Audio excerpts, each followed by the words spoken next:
सभी को मेरा नमस्कार।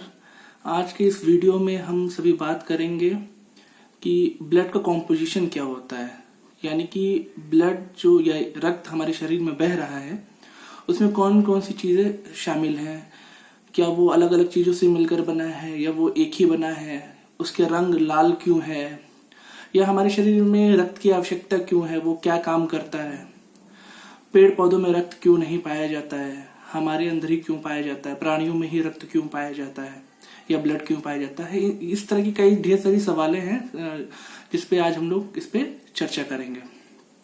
तो सबसे पहले जानते हैं कि ब्लड होता क्या है, रक्त होता है क्या है। आप सभी जानते होंगे कि सेल होता है, सेल से मिलकर टिश्यू बनता है, टिश्यू से मिलकर ऑर्गन बनता है। तो जो ब्लड होता है वो भी क्या है, एक तरह का टिश्यू है, लेकिन ये लिक्विड फॉर्म में होता है। ठीक है, तो कभी भी एग्जाम में आए कि तरल संयोजी ऊतक क्या होता है, ये पूछा जाता है। तो जो रक्त या ब्लड है वो हमारा क्या होता है, तरल संयोजी ऊतक होता है। ये एक ऐसा टिश्यू है जो लिक्विड फॉर्म में पाया जाता है और पूरे शरीर में बहता रहता है और इसका रंग लाल होता है। ठीक है, अब इसमें हम लोग आगे जानते हैं कि रक्त में कौन कौन से पार्ट होते हैं, किन किन पार्ट से मिलकर बना होता है। जैसे आप घर में आप सब्जी बनाते हो, ठीक है, तो उसमें ढेर सारी चीजें आप डालते हो, जैसे कि मसाले डालते हो, नमक, तेल, ये सारी डाल के आप सब्जी बनाते हो। ठीक है, लेकिन ब्लड में भी इसी तरह होता है कि उसमें कई सारी चीजें मिली हुई होती हैं। तो आइए हम लोग एक एक करके जानते हैं कि उसमें क्या मिला होता है। तो मेनली ब्लड दो चीजों से बना होता है। पहला होता है प्लाज्मा और दूसरा होता है उसमें जो और सारे अन्य संगठित पदार्थ होते हैं वो। तो पहले हम लोग आइए प्लाज्मा पे बात करते हैं कि प्लाज्मा क्या होता है। ये एक हल्के पीले रंग का गाढ़ा तरल पदार्थ होता है, लिक्विड होता है जो बहुत गाढ़ा होता है और इसका रंग हल्का पीले कलर का होता है। ये रक्त के आयतन का लगभग 55%, ठीक है, लगभग 55% भाग इसका होता है। रक्त का जो आयतन होता है उसमें 55% ये क्या करता है, कंटेन करता है। अब इस 55% में भी यानी प्लाज्मा में 90 से 92% क्या होते हैं, परसेंटेज वाटर का होता है, जल का होता है, और 6 to 8% क्या होता है, प्रोटीन होता है। अब अब देखिए जल और प्रोटीन, जल में तो वाटर में तो सिर्फ वाटर ही आएगा, लेकिन प्रोटीन में आती है बात की कौन कौन से प्रोटीन होते हैं। तो इसमें 3 तरह के मेन प्रोटीन पाए जाते हैं। पहला होता है फाइब्रिनोजन, दूसरा होता है ग्लोबुलिन और तीसरा होता है एल्बुमिन। ठीक है, पहला क्या होता है फाइब्रिनोजन, दूसरा होता है ग्लोबुलिन और तीसरा होता है एल्ब्यूमिन। अब बात करते हैं कि ये तीनों जो प्रोटीन इसमें पाए जा रहे हैं इनका कुछ ना कुछ तो काम होगा। हमारे बॉडी में कोई भी चीज नेचर ने ऐसा नहीं बनाया जिसका कुछ काम ना हो, सबका कुछ ना कुछ काम निर्धारित है। तो इन 3 प्रोटीन का काम क्या होता है, तो इसमें फाइब्रिनोजन का काम होता है रक्त का थक्का जमाना। ठीक है, जैसे कि आप देखते होंगे किसी का कहीं चोट लग जाए तो खून बहने लगता है। ठीक है, या आप ही कभी कभी हम लोग क्या करते हैं बचपन में, पेंसिल को उससे चलते हैं, ब्लेड से, कटर नहीं रहता ब्लेड से चलते हैं। या फिर हम लोग सब घर में किचन में कोई काम कर रहे हैं, सब्जी काट रहे हैं, तो उसे चाकू से कभी कभी कट जाता है तो ब्लड निकलने लगता है, रक्त निकलने लगता है, तो वो थोड़ी देर बाद जम जाता है। तो वो जमता कैसे है, तो उसमें ये फाइब्रिनोजन जो प्रोटीन होता है, क्योंकि इसके नाम में ही क्या है, फाइबर, शुरू में क्या है, फाइबर। तो ये क्या करता है, जैसे ही हवा के संपर्क में आता है, जैसे ही मतलब ब्लड निकलना शुरू होता है बॉडी से, तो वो वायु के संपर्क में आता है और तुरंत ही क्या करता है, इसमें छोटे छोटे फाइब्रिन यानी फाइबर बनने लगते हैं, बहुत महीन, और धीरे धीरे वो क्या करते हैं, एक नेट सा बना लेते हैं और खून बहना क्या करते हैं, बंद कर देते हैं, वहां पे थक्का जमा लेते हैं। उसके बाद आता है ग्लोबुलिन। ये क्या करता है, ये हमारे शरीर में एक प्रतिरक्षा तंत्र जो इम्यून सिस्टम होता है उसको मजबूत यानी बिल्डअप करने में सहायता देता है। अब एल्बुमिन क्या करता है, एल्बुमिन का काम रहता है कि ये परासरणी संतुलन शरीर में इक्वल रखने के काम में आता है। अब इसके आगे बढ़ते हैं। अब प्लाज्मा का ये जो काम था, इसमें तो मेन चीज मैंने आपको बता दी है प्लाज्मा का।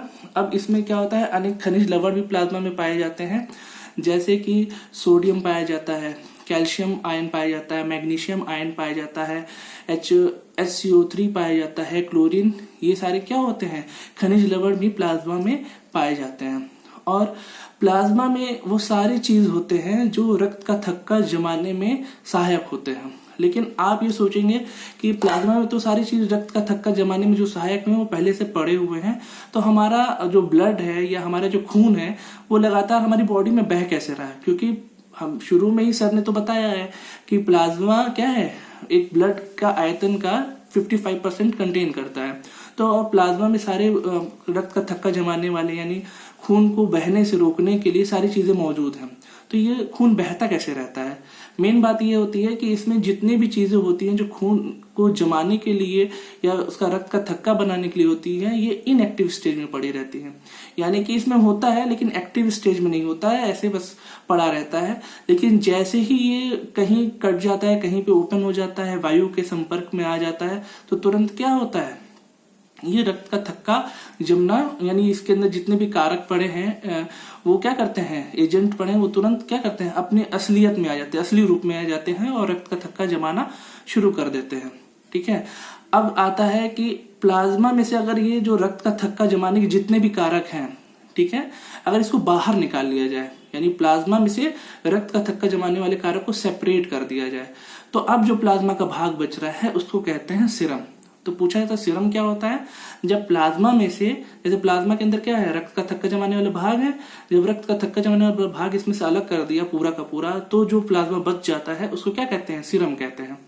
अब इस मेन पार्ट की तरफ बढ़ते हैं जो 45% कंटेन करता है रक्त का। 55% कौन कंटेन करता है, प्लाज्मा, और 45% कौन कंटेन करता है, बाकी सारे संगठित पदार्थ। अब इसमें क्या है, इसमें 3 तरह के संगठित पदार्थ होते हैं।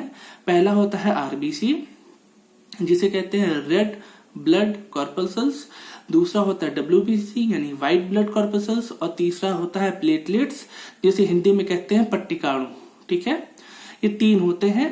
आइए इसके बारे में हम लोग बात करते हैं। सबसे पहले हम लोग बात करते, अब ये देखिए, ये जो 3 होते हैं यानी आरबीसी, डब्ल्यूबीसी और पट्टिकाणु, ये ब्लड के आयतन यानी खून के आयतन का 45% बनाते हैं।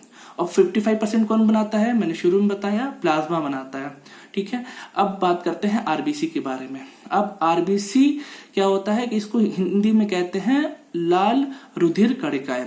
अब इसके आगे लाल शब्द लगा है, यानी कि क्या, ये लाल रंग का होता है, इसी के कारण खून का रंग लाल होता है। लेकिन आरबीसी में ऐसी क्या चीज पाई जाती है जिसके कारण इसका मतलब रंग खून का लाल होता है? तो इसमें एक हीमोग्लोबिन नाम का प्रोटीन पाया जाता है, जो कि क्या होता है, जिसके कारण हमारा जो खून होता है वो लाल रंग का होता है। इसमें हीम नाम का लौह तत्व पाया जाता है हीमोग्लोबिन में, जिसके कारण क्या होता है, हमारा खून लाल होता है। और हीमोग्लोबिन का मेन काम पहले भी बता चुके हैं कि ये जो श्वसन के लिए यानी रिस्पायरेशन के लिए जितने भी गैस का ट्रांसपोर्ट होता है उसमें बहुत हेल्प करता है। यानी क्या, लंग से O2 को बाकी सारे ऑर्गन तक पहुंचाना, और बाकी सारे ऑर्गन में O2 जो इस्तेमाल होकर CO2 में कन्वर्ट हो चुकी है उसको वापस लंग्स तक ले जाने का काम कौन करता है, हीमोग्लोबिन एज अ कैरियर करता है। अब देखिए, अब इसमें क्या होता है कि आरबीसी की काउंट कितनी होती है, जैसे कि हमने तो शुरू में बात किया कि प्लाज्मा में ये होता है, इतना प्रतिशत होता है, तो आरबीसी कितना होता है, ये 50 से लेकर 50 लाख पर क्यूबिक मिलीमीटर आरबीसी ह्यूमन के ब्लड में होता है। ठीक है, अब आते हैं कि वयस्क अवस्था में आरबीसी कहाँ बनती है। अब आरबीसी कहीं बनती ही होगी पूरे बॉडी में, तो आरबीसी बनती है हमारे बोन मैरो में। ठीक है, वयस्क अवस्था में आरबीसी बोन मैरो में बनती है। और अधिकतर जो स्तनधारी होते हैं उसमें जो आरबीसी होता है वो केंद्रक विहीन होता है, यानी उसमें न्यूक्लियस नहीं पाया जाता है। अब न्यूक्लियस नहीं पाए जाने के कारण क्या होता है, ये कुछ ही समय तक जिंदा रहती हैं। ये क्या होती हैं, डिवाइड नहीं कर सकती, 1 से 2 नहीं बन सकती, यानी ये बनती हैं और नष्ट हो जाती है, बनती हैं और नष्ट हो जाती हैं। लेकिन एक ऐसा प्राणी है जिसके अंदर क्या होता है, आरबीसी में केंद्रक पाया जाता है, वो होता है ऊंट। इसके बारे में भी आपको क्लास में कई बार बताया है, यहाँ से फिर से रिवाइज कर दे रहा हूँ। अब बात करते हैं कि आरबीसी में तो केंद्रक नहीं है, तो ये कुछ दिनों बाद तो नष्ट हो जाती है।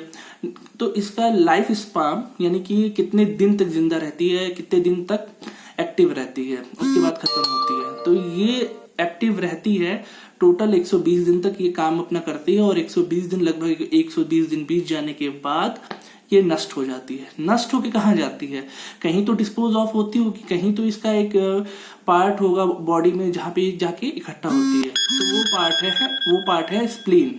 स्प्लीन में जाके क्या होती है, ये इकट्ठा होती है, स्प्लीन में जाके ये इकट्ठा होती है। तो स्प्लीन जिसे हिंदी में कहते हैं प्लीहा, प्लीहा को शरीर का कब्रगाह कहते हैं।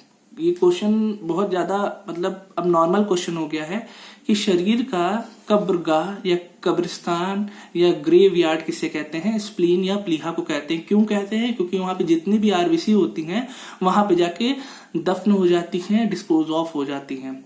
अब आते हैं, अब डब्ल्यूबीसी पे आते हैं। आरबीसी की बात हो गई, डब्ल्यूबीसी पे आते हैं। अब डब्ल्यूबीसी का फुल फॉर्म होता है व्हाइट ब्लड कॉर्पसल्स, ठीक है, व्हाइट ब्लड कॉर्पसल्स यानी कि श्वेत रुधिर कणिकाणु। अब इसको श्वेत क्यों कहते हैं, क्योंकि इसमें हीमोग्लोबिन नहीं पाया जाता है, ठीक है, हीमोग्लोबिन न होने के कारण ये रंगहीन होती हैं, श्वेत कलर की, व्हाइट कलर की दिखाई देती हैं।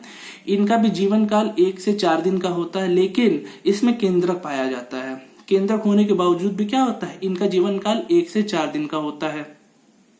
अब ये बॉडी में कैसे मिलती है, बॉडी में इनकी क्या मतलब क्वांटिटी होती है, ये 6 से 8 हजार, ठीक है, संख्या में 6 से 8 हजार प्रति क्यूबिक मिलीमीटर बॉडी में पाई जाती हैं। अब देखिए डब्ल्यूबीसी भी 3 तरह की होती है, सॉरी, डब्ल्यूबीसी भी 3 तरह की होती है। पहला होता है डब्ल्यूबीसी 2 तरह की होती है। इसमें पहला होता है कणिकाणु यानी कि ग्रेनुलोसाइट, और दूसरा होता है अकड़क कोशिकाएं या अकड़क कणिकाणु जिसे कहते हैं ए ग्रेनुलोसाइट, ठीक है। अब ग्रेनुलोसाइट जो होती है, कणिकाणु जो होती है, इसके बारे में बात करते हैं कि कणिकाणु कहाँ बनता है। कणिकाणु बनता है, ग्रेनुलोसाइट बनता है बोन मैरो में, ठीक है। अब इस कणिकाणु के भी 3 भाग होते हैं, ये भी 3 चीजों से मिलकर बना होता है। पहला होता है न्यूट्रोफिल, दूसरा होता है स्नोफिल और तीसरा होता है बेसोफिल। अब इन तीनों में यानी कि जो न्यूट्रोफिल होता है, स्नोफिल होता है और बेसोफिल होता है, उसमें न्यूट्रोफिल की संख्या सबसे ज्यादा होती है, सबसे ज्यादा प्रतिशत में होता है। 60 से 65% भाग क्या होता है, ये डब्ल्यूबीसी का बनाता है, कौन, न्यूट्रोफिल्स। फिर उसके बाद स्नोफिल आता है और बेसोफिल सबसे कम होता है, 0.5 से लेकर 1% तक क्या होता है, बेसोफिल होता है। तो आइए हम लोग बात करते हैं न्यूट्रोफिल्स के बारे में। न्यूट्रोफिल्स भक्षण कोशिकाएं होती हैं। एक तरह से जैसे मान लीजिए कि आपका देश है, भारत देश हमारा है, और उसमें कहीं से कोई आतंकवादी बाहर से घुसता है। जैसे ही घुसता है तो हम लोग क्या करते हैं, शूट एंड साइट, यानी तुरंत देखते ही उसको मार देते हैं, ठीक है, उसको तुरंत उसको नष्ट कर देते हैं। तो न्यूट्रोफिल का भी यही काम होता है। शरीर में कोई भी बाहरी जीव, बाहरी कीटाणु, वायरस, बैक्टीरिया, यानी कुछ भी बाहरी चीज आता है तो ये क्या करता है, तुरंत उसको डिस्ट्रॉय कर देता है, उसको खत्म कर देता है, उसका भक्षण कर लेता है, उसका शिकार कर लेता है। इसको अलग अलग तरीके से आप कुछ भी कह सकते हैं, ये सारी चीजें होता है। फिर आता है बेसोफिल जो बॉडी में 0.5 से 1% पाई जाती है, 1% तक पाई जाती है। इसमें ये कई तरह के क्या करते हैं, हार्मोन्स का सिक्रीशन करती है, जिसमें हिस्टामिन होता है, सेरोटोनिन होता है, हेपेरिन होता है, तथा ये सारी क्या करते हैं, शोधकारी क्रियाओं में भाग लेती हैं बेसोफिल। फिर तीसरा आता है स्नोफिल जो कि डब्ल्यूबीसी का टोटल 2 से 3% भाग बनाता है। ये बॉडी को संक्रमण से बचाता है, तथा जब भी हमारी बॉडी में कोई एलर्जी होती है ना, तो जैसे कि किसी चीज से हमको एलर्जी है तो उस एलर्जी को बॉडी में शो होना पड़ता है कि भाई इनको इस चीज से एलर्जी है। तो एलर्जी के नाते किसी को छींक आने शुरू हो जाती है, किसी को छोटे छोटे दाने निकल आते हैं, चकत्ते निकल आते हैं, खुजली होने लगती है। तो ये जो बॉडी रिएक्ट करती है ये किसके कारण करती है, स्नोफिल के कारण करती है। तो जब भी हम कहीं से कोई एलर्जी होती है तो हमारा जो स्नोफिल का काउंट होता है वो बढ़ जाता है। अगर हम लोग उसको जांच ब्लड में कराएंगे तो स्नोफिल की मात्रा बढ़ी हुई पाएंगे। जैसे कि हमारे यहाँ कुछ बच्चे होते हैं जो अगर गार्डनिंग करने जाते हैं, वहां पे छोटे छोटे पेड़ पौधे होते हैं, जंगली पेड़ पौधे कभी कभी उगाते हैं, उनको यूज करते हैं, छूते हैं, काटते हैं, तो उनको हाथ में रैशेस हो जाते हैं, खुजलियां हो जाती हैं, ठीक है। किसी को धूल से एलर्जी होती है, किसी को आइसक्रीम से एलर्जी होती है, मतलब सबके अलग अलग होता है। किसी किसी को कुछ स्पेसिफिक दवाइयां होती हैं उससे एलर्जी होती है। तो इन सब एलर्जी को प्रदर्शित कौन करता है शरीर में, कौन इसको दिखाता है कि इससे हमको एलर्जी हो रही है, ये स्नोफिल का काम करता है। ठीक है। फिर आते हैं, अब देखिए 3 तो बात हो गई किसकी, ग्रेनुलोसाइट की। अब ए ग्रेनुलोसाइट पे बात करते हैं। ए ग्रेनुलोसाइट में एक आता है मोनोसाइट और एक आता है लिम्फोसाइट। मोनोसाइट भी न्यूट्रोफिल की तरह ही काम करता है। जैसे न्यूट्रोफिल बाहरी जो जीव हमारे शरीर के अंदर आते हैं, जैसे जीवाणु कीटाणु, उनको मारने का काम करता है, उसी तरह जो मोनोसाइट भी होता है ये 6 से 8% होता है WBC का। ये क्या करता है, बाहर से जो भी चीज आती है उसको भक्षण यानी फैगोसाइट का काम करती है, भक्षण कोशिकाओं का काम करती है। बाहर से कोई भी जीव कीटाणु विषाणु कुछ भी है उसको मारने का काम करती है। लिम्फोसाइट जो होती है वो WBC का 20 से 25% भाग बनाती है। और लिम्फोसाइट 2 तरह की होती हैं, एक होता है बी लिम्फोसाइट और एक होता है टी लिम्फोसाइट। बी लिम्फोसाइट और टी लिम्फोसाइट दोनों का एक ही काम है कि शरीर की प्रतिरक्षा तंत्र को मजबूत करना, यानी कि क्या, सीधे सीधे इम्यून सिस्टम को मतलब एकदम मजबूत करना, और ताकि बाहर से आने वाली किसी भी चीज से क्या कर सके, लड़ सके। और लिम्फोसाइट का ही मेन काम होता है एंटीबॉडी। आपने कई बार सुना होगा, आजकल चल रहा है कोविड का जो कोविड वायरस है, कोरोना वायरस है, उसका जो मतलब बॉडी में क्या कर रहा है, कुछ लोगों में वो हो रहा है और अपने आप सही हो जा रहा है, क्योंकि बॉडी का इम्यून सिस्टम बहुत मजबूत है, जिसके कारण क्या कर रहा है, वो ढेर सारी एंटीबॉडी कोरोना वायरस के प्रति बना ले रहा है और वो खुद से ठीक हो जा रहा है। लेकिन जिसका इम्यून सिस्टम कमजोर है, जैसे छोटे बच्चे हैं, अभी उनका इम्यून सिस्टम डेवलपिंग स्टेज में है, और जो बूढ़े हो चुके हैं या कोई बहुत ज्यादा लंबी बीमारी से जूझ रहे हैं तो उनका इम्यून सिस्टम थोड़ा सा कमजोर हो चुका है। तो उन लोग को एंटीबॉडी बनाने में किसके प्रति, यानी कोरोना वायरस अगर उनको हो गया है और उसके प्रति एंटीबॉडी बनाने में दिक्कत हो रही, धीरे धीरे बन रहा है, और उतने देर में क्या कर रहा है, कोरोना वायरस उनके पूरे शरीर पे कब्जा कर ले रहा है और वो बीमार बहुत ज्यादा पड़ जा रहे हैं। तो लिम्फोसाइट का मेन काम होता है एंटीबॉडी का निर्माण करना, ठीक है। अब इसके बाद आते हैं लास्ट जो बचता है इसमें पट्टिकाणु, ठीक है, प्लेटलेट्स। ये देखिए प्लेटलेट्स का क्या काम होता है, इसको मेनली कहते हैं थ्रम्बोसाइट भी कहते हैं। आप इसको प्लेटलेट कह लीजिए, पट्टिकाणु कह लीजिए, कभी कभी थ्रम्बोसाइट्स के भी नाम से पूछा जाता है।